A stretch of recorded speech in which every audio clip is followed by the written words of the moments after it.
દાખલા નંબર 18 જેના શૂન્યોનો સરવાળો અને ગુણાકાર અનુક્રમે √2 અને 1/3 હોય તેવી દ્વિઘાત બહુપદી મેળવો।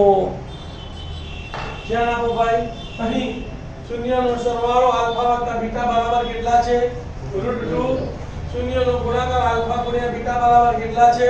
1/3।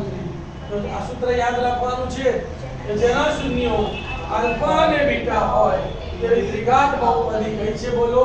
p of x બરાબર k * x² - આલ્ફા વત્તા બીટા * x વત્તા આલ્ફા બીટા છે।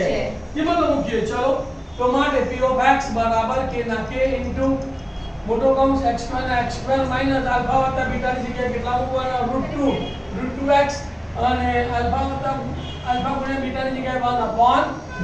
3 લસા આવશે અને 3 વડે ગુણીને 3 વડે ભાગીએ એટલે 3x²/3 થાય અને 3 વડે ગુણીને 3 વડે ભાગીએ એટલે 3√2x/3 થાય। છેદમાં 3 આવી ગયા, 3 અહીંયા, તો અહીંયા શું આવશે? બોલો।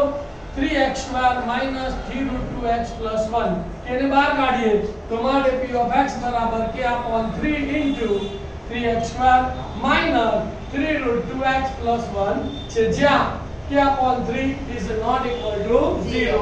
તો માટે દ્વિઘાત બહુપદી કઈ છે? બોલો। p of x બરાબર k/3 * 3x² - 3√2x + 1 છે।